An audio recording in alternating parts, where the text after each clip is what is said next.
Good morning, it's Big Steve from Real Talk Network.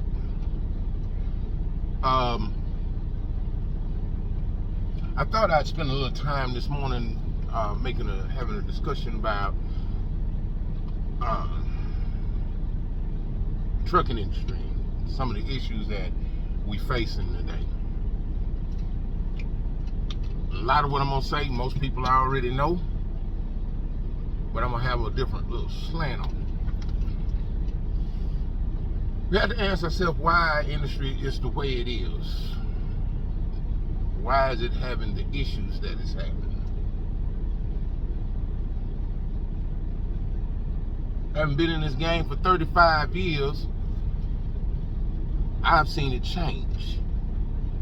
I've borne witness to where we were to where we are.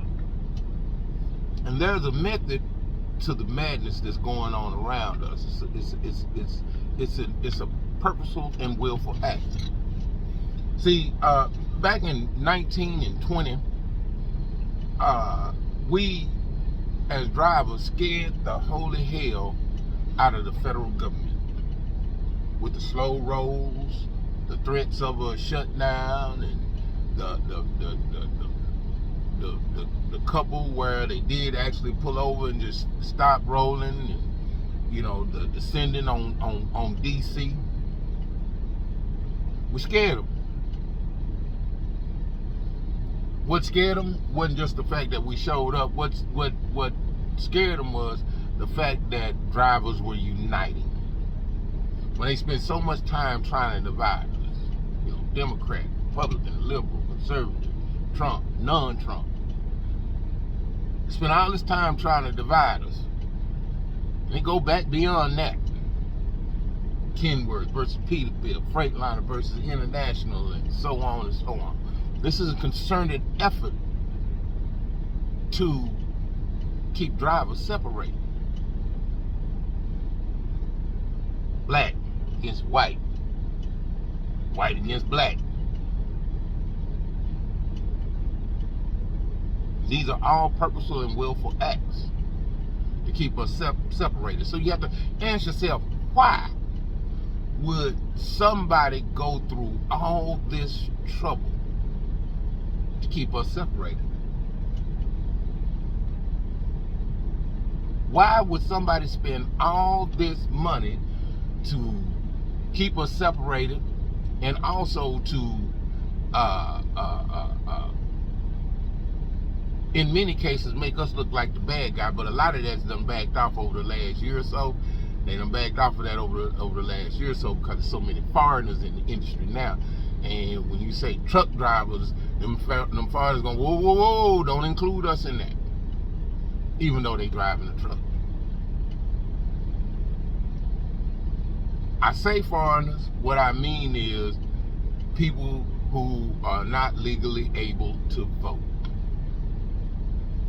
I've said it 1,000 times, and I've said 1,000 more. There are enough truck drivers in this country right now to swing any city, state, and federal election.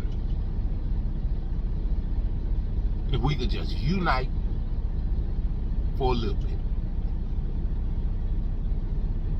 If we could just really put our money where our mouths are. Truck drivers know exactly what they do, particularly American truck drivers, traditional drivers, know exactly what we do and how important we are to this country. But you get all these foreigners in here that don't have the faintest clue, they don't have a tradition. See, truck driving is not a job. It never has been a job. It's been a tradition. It has been a service to this nation. They call it a job, but it ain't a job. It's a service, a vital service to this nation, an essential service to this nation. Just as essential as the U.S. military, law enforcement, and anything else that people think is important, truck drivers are just as important.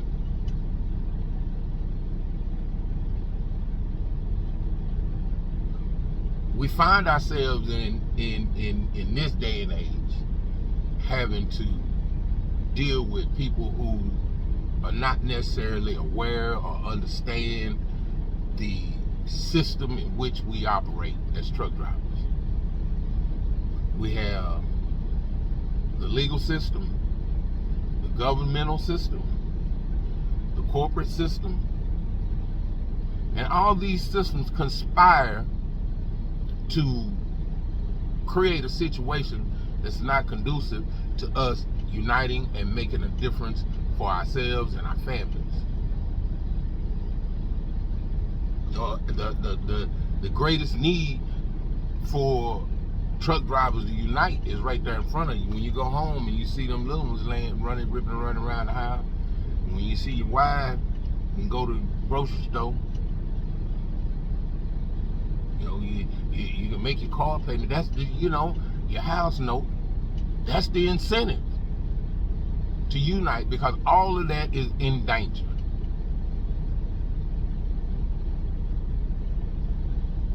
These corporations are headed up by demons.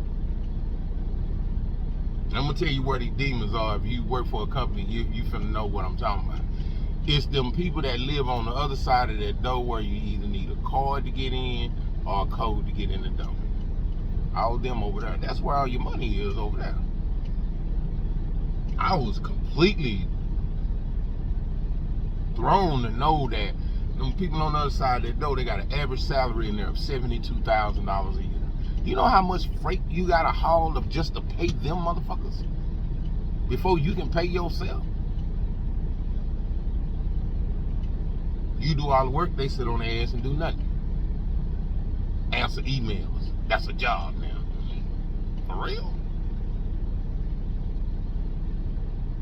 Kind of hard to answer that email if it ain't no lights in the building from where a driver said, okay, I done had enough of this.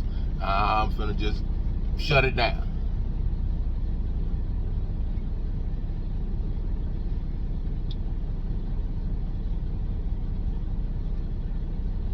American drivers,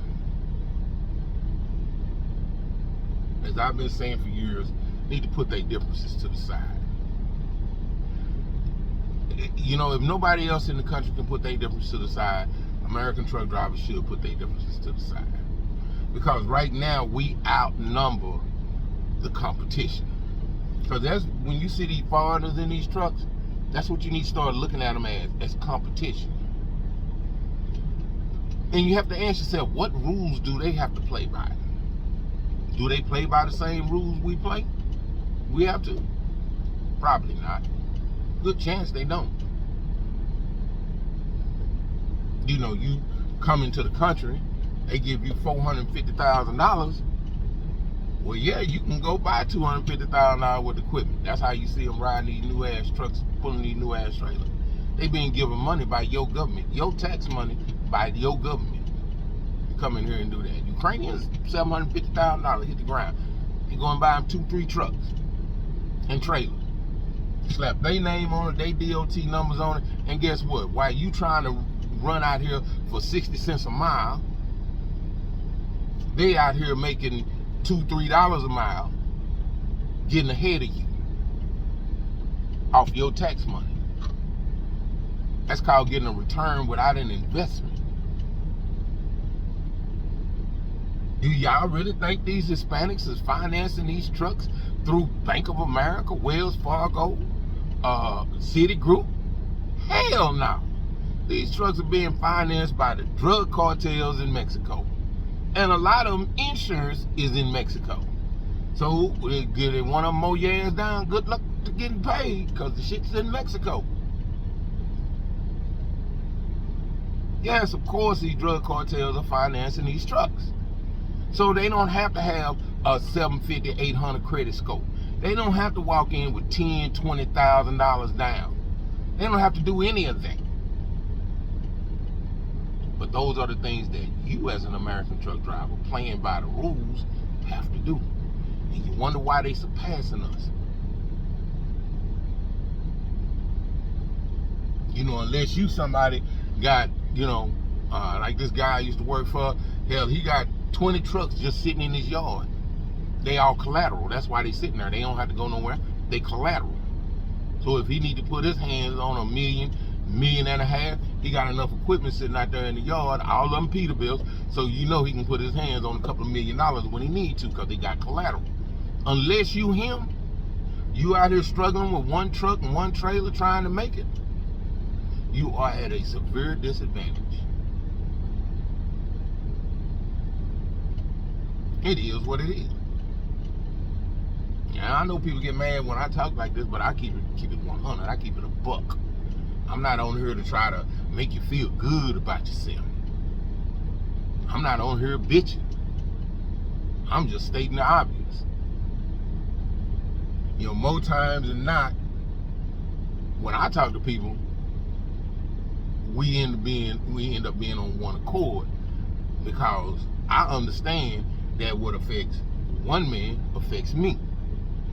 It's eventually going to affect me. Or what affects me is eventually going to affect another man. I mean, it is what it is.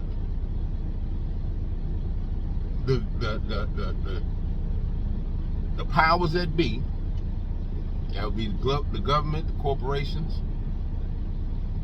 and law enforcement, are trying to get traditional truck drivers off the road. They don't care what we do. They don't care if we eat. They don't care if we're homeless. They just want us off the road so they can make room for people that don't know no better.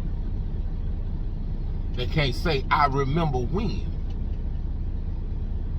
I tell people all the time, I made more money back in 1990 than I make now.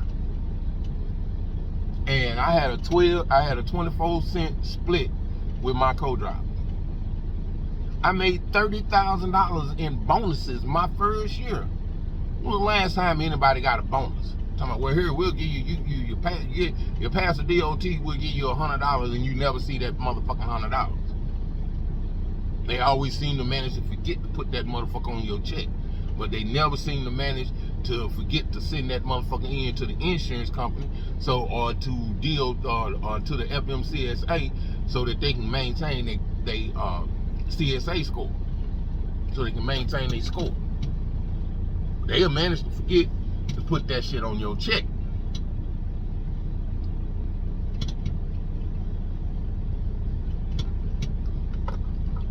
So yeah, we as drivers have got to do something different.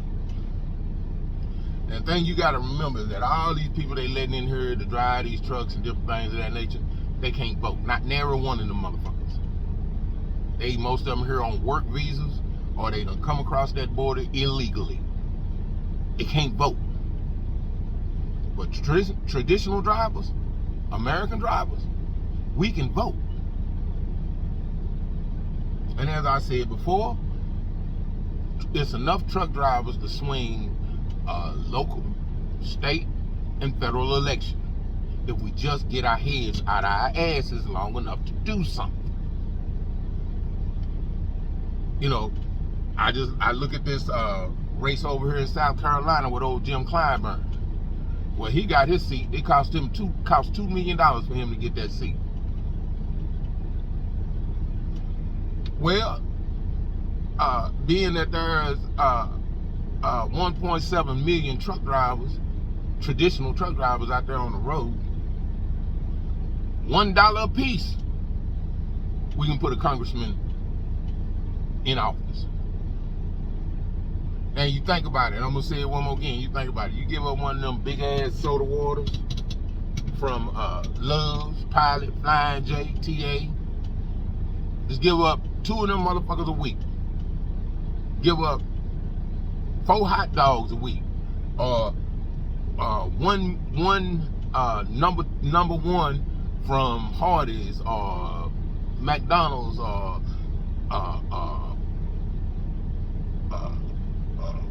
what's that? I can't think of that other one that everybody's in there. Or give up 2 of them big ass Subway sandwiches a week. Put it in a pot. We could buy enough congressmen, enough senators to put them in place to do our fucking bidding.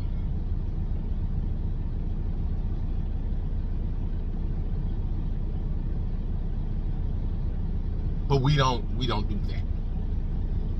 We don't think like that. We still thinking, I gotta pay the bill. I drive a KW. Motherfucking diesel fuel, $6 a gallon. You crying about driving that Peterbilt and that Kenworth right now. Unless you driving like one of them new ones, one of them Aerodynes.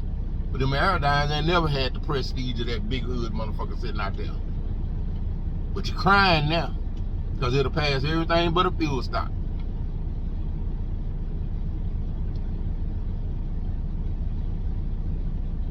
Now, I know things are tough right now. Inflation high, fuel high, they went up on the insurance.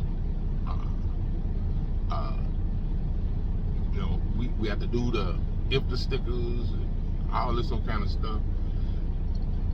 All the other paperwork and permits and shit we gotta have just to do the job. We're gonna have to buckle down and get this done. We need to get this done before the next presidential election,